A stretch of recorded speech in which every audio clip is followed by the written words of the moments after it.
Salam cucuan, nah di Bapak Tuhan Asrina, semoga kita semua sehat, tidak kekurangan satu apapun, dan masih bisa bersyukur dalam keadaan apapun. Amin. Hai pemirsa, selamat petang. Ada seseorang di bawah saya pemirsa, yang tidak pernah melepaskan saya kemanapun saya pergi pemirsa. Kalian mau tahu siapa orang itu pemirsa? Mari kita perkenalkan. Tada! Wow! Amma belum tidur, dia pun belum tidur. Pergi dapur, pergi sana, pergi sini juga. Tengok macam udah bongeng anakku. Minta. Tap, tap. Oke pemirsa, nah hari ini saya mau menunjukkan video kepada kalian pemirsa. Tahap pertama pembuatan rumah kita pemirsa udah dibeli bahan-bahannya semua pemirsa. Tapi ini masih bahan-bahan pembuatan jembatan ya. Kemarin tuh saya ada baca komen katanya nanti kalau mau buat rumahnya Kak Sri ditimbun tanah dulu tinggi, buat lebih, kalau boleh tuh lebih tinggi tanahnya daripada sungainya biar nggak masuk pasir katanya gitu ya. And then ditunggu beberapa bulan. Kemarin juga di pembahasan kami yang bukan pembahasan sih, masih saya sembang dengan tukang yang akan membuat rumah pemirsa. Waktu kami bincang itu katanya memang begitu pemirsa, nanti dia akan timbun tanah terus tunggu nanti beberapa bulan baru kita akan bangun rumahnya katanya. Rupa-rupanya enggak pemirsa ya, kalau ada duitnya sudah cukup boleh terus buat aja gitu. Kenapa sekarang masalahnya duitnya udah cukup atau belum pemirsa? Kan semalam itu di video yang semalam saya share kepada kalian itu kan saya bilang itu biaya pembuatan rumahnya itu 150 juta ya pemirsa. Itu ternyata salah pemirsa. Jadi saya mintakan harus saya tuh dulu air bilik mandi itu ya. Bunyi pula.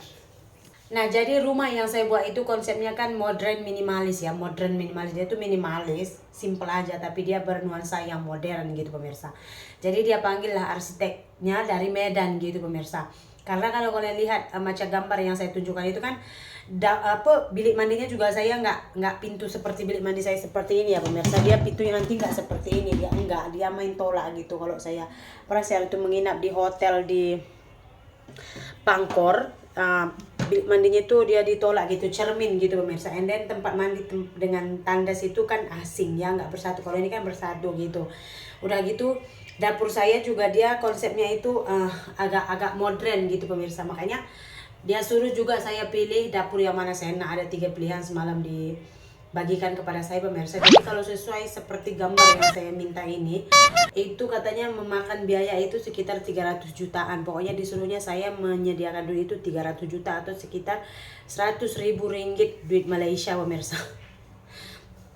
Belum apa-apa sudah dapat kejutan kan. Itu udah istilahnya udah 2 kali lipat dari apa yang kita sediakan gitu. Cuman kan saya bilang sebenarnya karena kalau kita mau rumah ini bagus ya kan, misal biaya juga nggak boleh juga kita press bahagian biaya nanti nggak sesuai yang kita inginkan ya kan. Sebenarnya katanya 100 juta duit ada juga boleh, 50 juta duit ada juga boleh katanya gitu. Tapi kalau macam yang kamu mau ini ya ini memang sekitar segitu kamu harus sediakan. Tapi 300 juta itu just rumah saja ya, not including jembatan yang akan saya buat. Tapi saya bilang saya akan bincang dulu dengan suami saya lah, kalau kita mau pangkas dananya nanti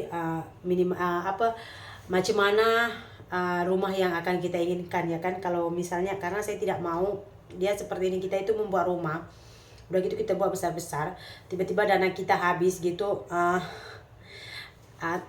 macam depending dulu, di stop dulu entah 2-3 bulan, cari dana dulu baru dibuat lagi nanti gitu. Saya kurang suka yang seperti itu. Baik kita buat sesuai kemampuan kita aja, saya bilang sama suami saya gitu.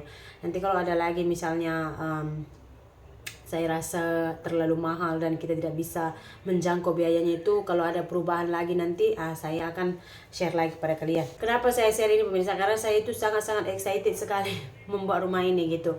Sama tukangnya juga katanya kalau dari dia 300 juta, tapi kalau rasa terlampau mahal boleh tanya lain tukang, mana tahu dapat yang lebih murah. Kata dia saya juga, kalau kau rasa kemahalan nanti ku tanya 3-4 tukang. Sebab di kampung saya sekarang kan kebanyakannya orang tengah buat rumah pemirsa. Jadi boleh kita survei lagi ke tukang-tukang, tetapi kebanyakannya tukang-tukang yang di rumah kami itu mereka ada bentuk rumah tersendiri gitu. Semuanya hampir sama gitu. Tapi nggak ada macam saya ini kan saya yang buat decorationnya, saya tunjukkan saya mau rumah yang seperti ini gitu. Jadi biayanya itu agak mahal. Ada juga di kampung saya hari itu dia habis 270 juta. Tapi rumahnya itu saya nampak macam biasa saja gitu pemirsa, makanya nantilah.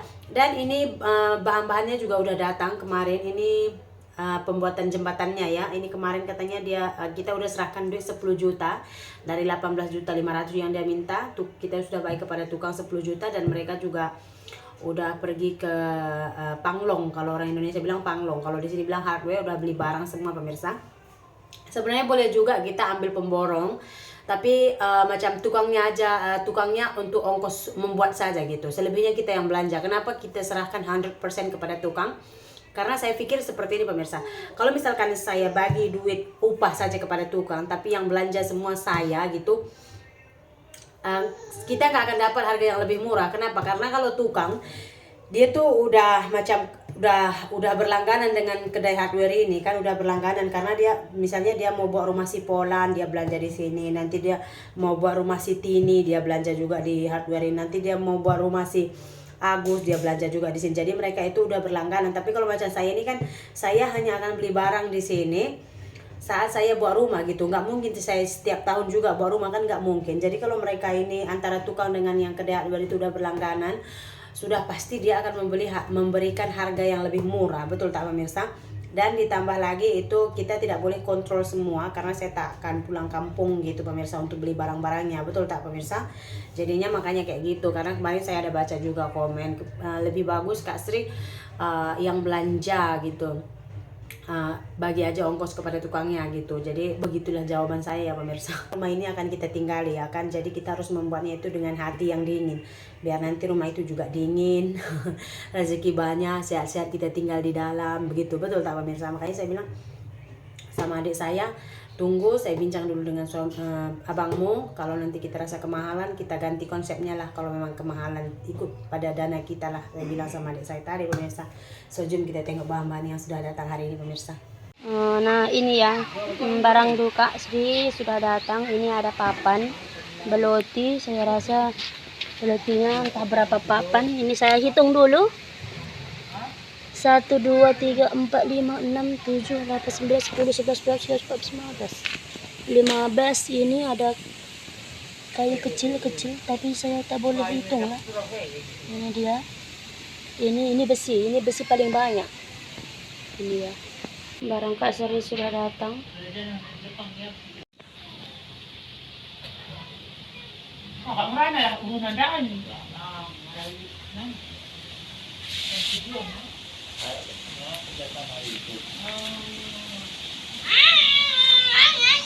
Itu sebagian kerikil sudah dihantar, kerikil, pasir.